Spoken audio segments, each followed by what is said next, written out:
Welcome, everybody, to Dead Talk Live. And today we have director and co star of the upcoming movie Mid Century, Sonja O'Hara. Sonja, thank you for being here with us today. How are you doing? I'm doing well. Thank you so much for having me. I'm Uh, excited to be here. I'm so excited to talk to you. Now, for our audience, Mid Century is coming out on video on demand and digital this coming June 17th. And then about a month from now, it's coming out on Blu ray and DVD on July 26th. Now, with that said, we will remind people again at the end of the show. But, as a director, this movie was written by Mike Stern. So when you got the script from Mike and you read it, what were your initial thoughts on the story? So it's always interesting when you're a director for hire because you are brought in to sort of like bring your point of view to the project. But when it's not your script, there are certain limitations of what you can do. So when I initially read the script, I had trepidation about doing a haunted house horror movie because I just thought you want to avoid all the cliches. You want to make a movie that matters, something that's unique, something with a point of view. And then I read it and I was like, okay, this is saying something. I want to lean into the social commentary. Like I want to make something that, that will stick with people long after they're done watching it because it's easy to make a jump scare. It's Yeah, easy to superficially creep people out. But if we can make something that is going to last and that will matter to people, like that was what I was aiming for. So Mike absolutely. was willing to let me kind of come in, give my notes, give my point of view as a woman who's dealt with a lot of like sexism in the film world and sort of like weigh in on what, Alice's character would be going through. This is so much more than just a paranormal haunted house film. This film has so many layers to it, and we're going to get to some of them here. Now, how were you picked to direct this film? So I had a pilot that I had written and directed and acted in called Doomsday that was at a film festival called Series Fest in Denver a few years ago.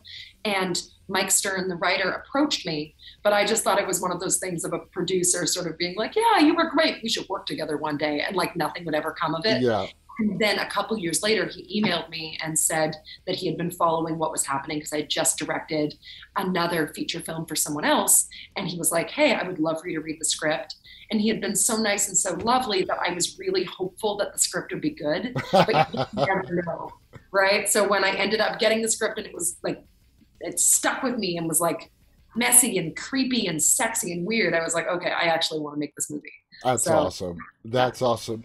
Did you and Mike, when you read the script, were you guys on the same page on how to bring the script to life? Yes, I am incredibly visual, and he like really let me sort of do the thing that I do with my cinematographer. I was able to come in and bring a DP that I had, worked with before, and he kind of gave me carte blanche to creatively bring the world. Like all of my stuff has like a femininity where I like to juxtapose really beautiful images with really creepy subtext, Yeah, and I it was important to me that I had the freedom to do that. nice.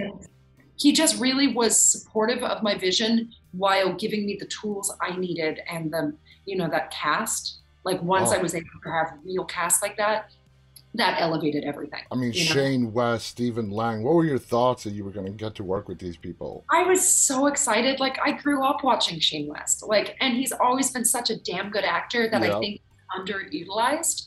And in this, I wanted somebody that wasn't just a charismatic leading man. I wanted somebody that has this kind of uncomfortably dark undercurrent hmm, where you're not sure if he's the nice guy or if there's something off.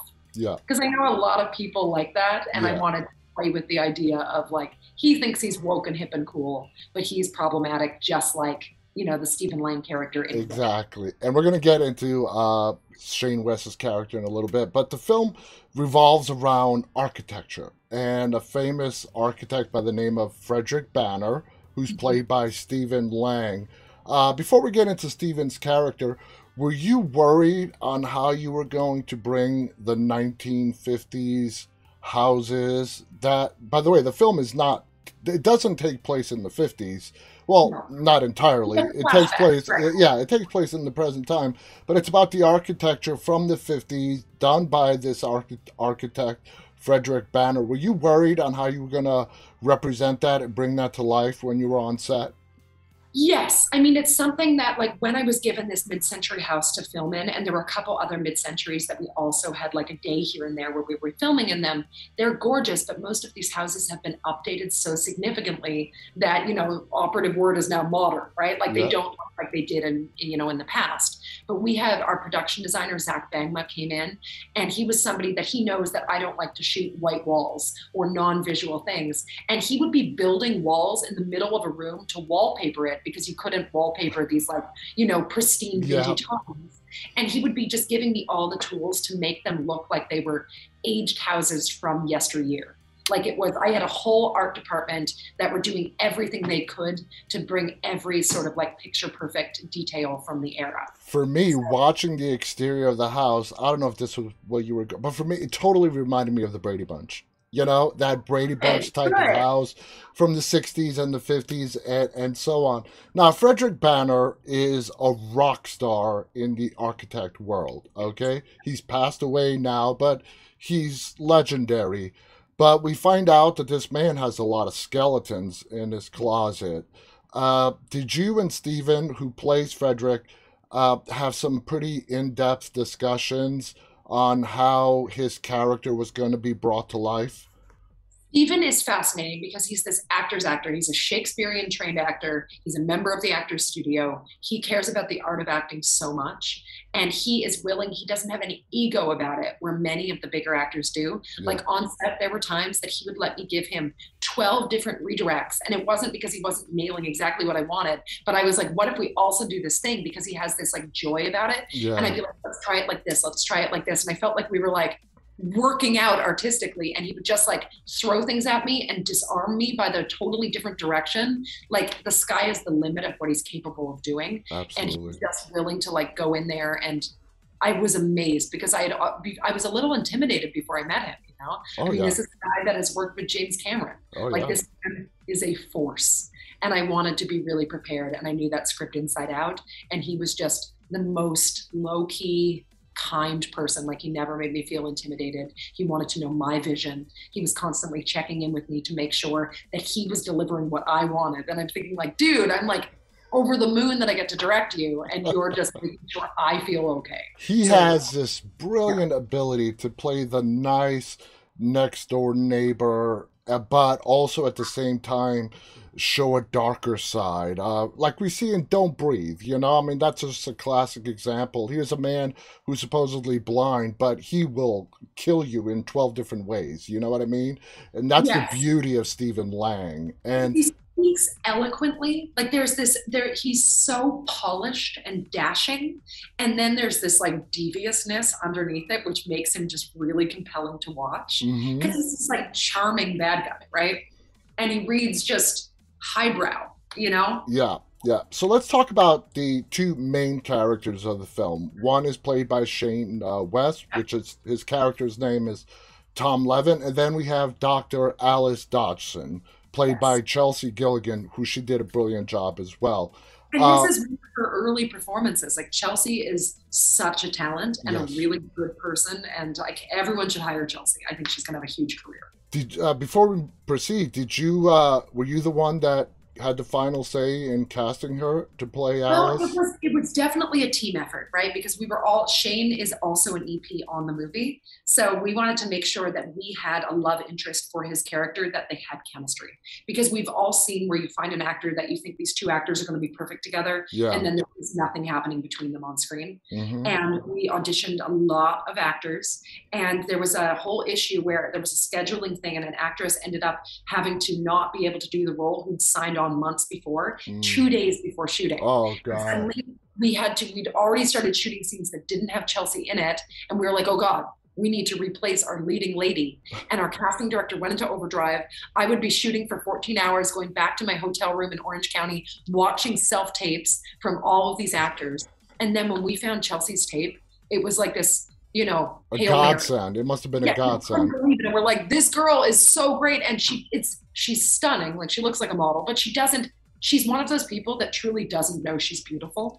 Like she's self-effacing and funny and the smartest person in the room. And she needed to have that for this character because Absolutely. she's the one who's driving the car. Shane West is in the passenger seat. She's Exactly. the one, he's the Mandarin County housewife, Yeah. where she's the one who's off working and doing the heavy hours, you know? And, So it was really vital she had that stature. and there is that tension between the two of them where, he is kind of resentful, he being an architect himself Yes. and having to make this move to accommodate his wife's working situation. And that's a whole other manner. But my original question was, why do you think that Banner's past victims choose Tom to tell their story? Why do you think they select him over Alice?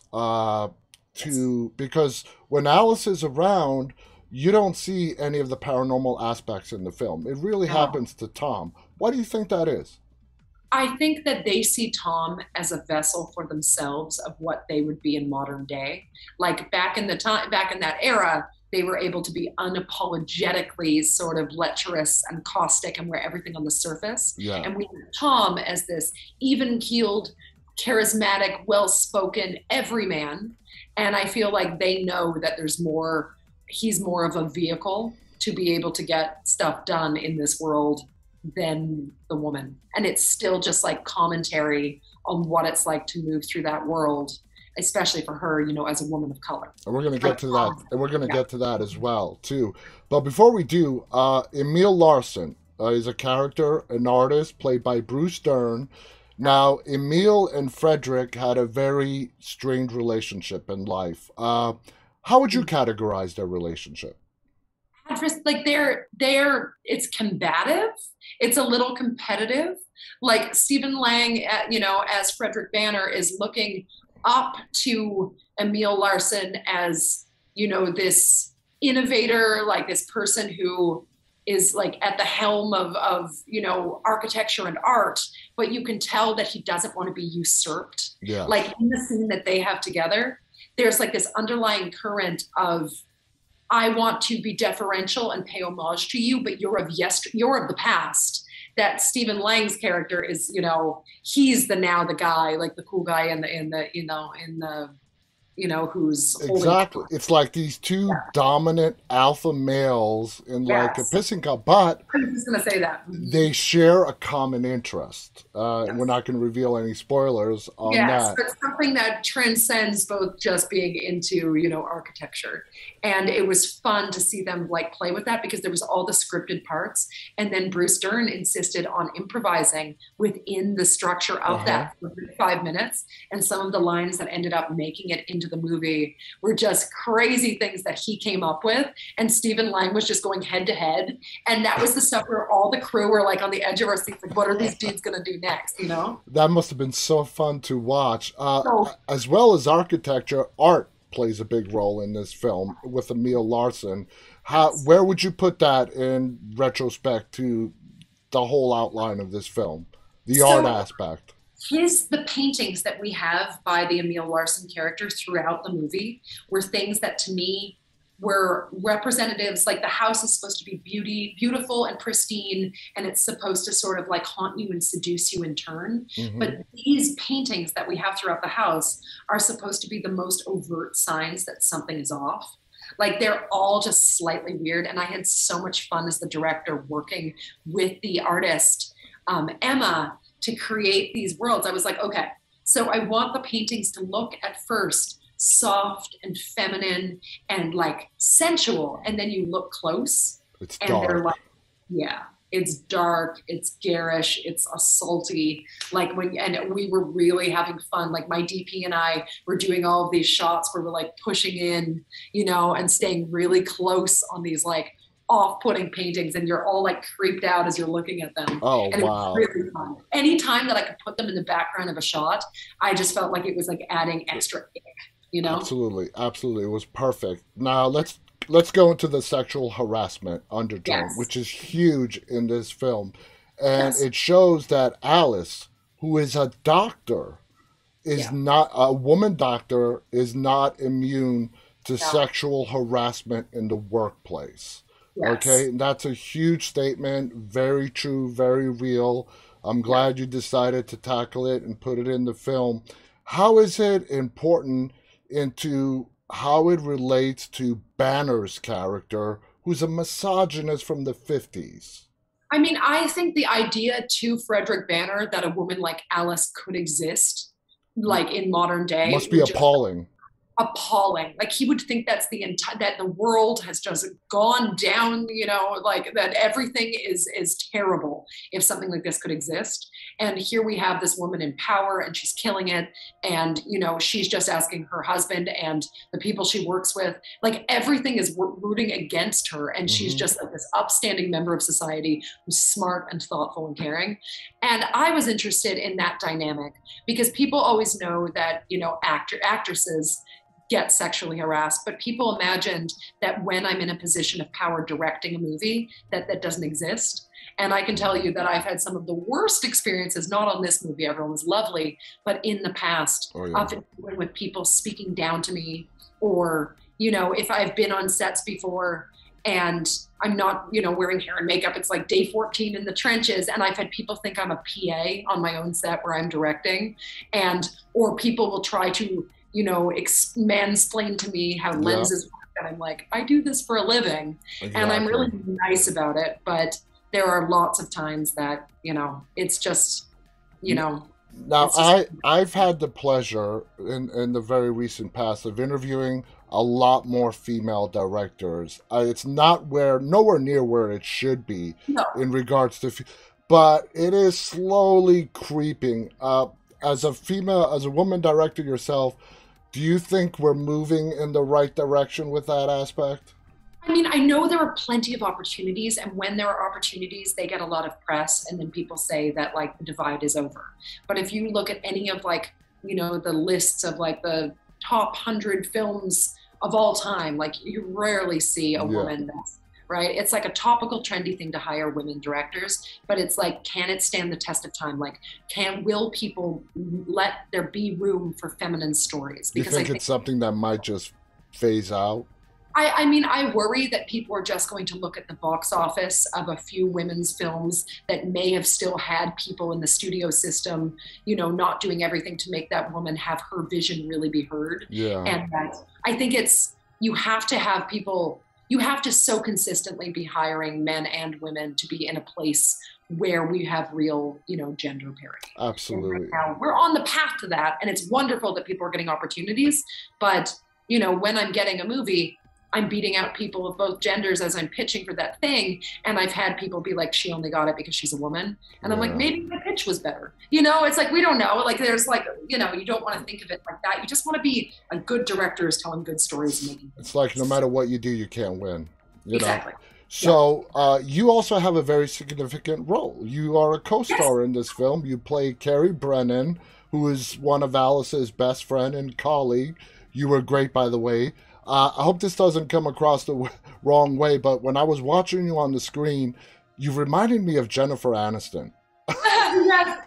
That's very funny. And I've definitely got that before. So I'll take that as a compliment. Okay. So how did it go about where you got casted in this role? Was it something you were, no, no, no, I just want to be behind the camera, and other people said, you know what, you should do it? Or were It's you one of really those, stoked? yeah. I've been an actor my whole life, Oh, yeah. right? Like I grew up doing this as a child actor in Canada. It's my first love.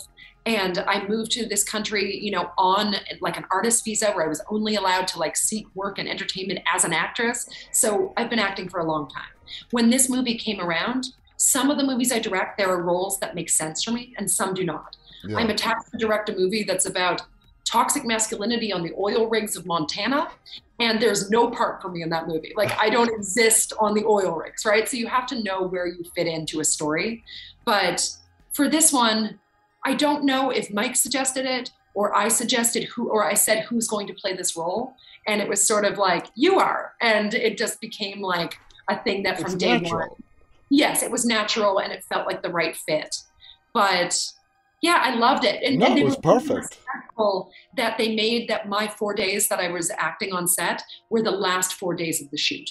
So I was able to, for 21 days, just be focusing on directing everyone else, not have to take away time for hair and makeup or do anything else. Like you're in the trenches making your movie. And then in the last week, when you're, pretty close to Yep. being done, then you can relax and wear both hats. One, So, I know we're all out of time, but I got one last question for yeah. you. Moving forward in your career, directing, is that where does your true passion lie? Do you want to really dive deeper into directing? You have a ton of acting credits. That's been Yeah. established. Yeah. What would you like to do? I mean, I'm a filmmaker and I see myself as making projects that matter and telling stories. And sometimes I'm getting to act in those stories and sometimes I'm not. But right now I'm attached to direct 3 new features and Nice. I'm going to be doing a lot of directing. And I'm writing a feature right now that really matters to me that I'm going to act and direct. So I think I want to do it all, you know? It's like when we think of like the Clint Eastwoods and the Robert Redfords and the Bradley Coopers and all of these dudes are handling these three, they're Yeah. handling multiple hats and there's room for all of it. But I just really want to tell stories that matter. I don't know. I want to make my Mulholland Drives and my Black Yeah, Swan. go for it. Go for it. There's nothing holding you back. And congratulations, guys. The movie's called Mid Century. It is releasing June 17th on video on demand and digital. And Uh, in theaters. yeah, July, it's coming out on DVD and Blu ray. It's a great cast, great director, and Sonja here. You got to watch it. You're going to love this film. It's scary. It's a psychological drama. I can't put this movie into a particular box. It spans multi genres. You did a fantastic job in directing it as well. Congratulations. I'm sure you must be over the moon excited for the release date as it's approaching. Do you have any final thoughts you want to share before we go? No, I don't. I mean, thank you for bringing me here today. And I just hope that this is a movie that will stick with people and will Hmm. provoke conversation. So people can tweet at me if you have any hot takes on it. Like, I want to hear people's opinions on the movie. So Absolutely. feel free to reach out. Absolutely. Thank you to our live audience who's tuning in this afternoon and all you guys will be watching this later on. Thank you to Sonja for being our guest. On behalf of Sonja O'Hara, director, co star of Mid Century, and myself, stay safe and stay walking. Bye, everybody. Thank you. Have a great day.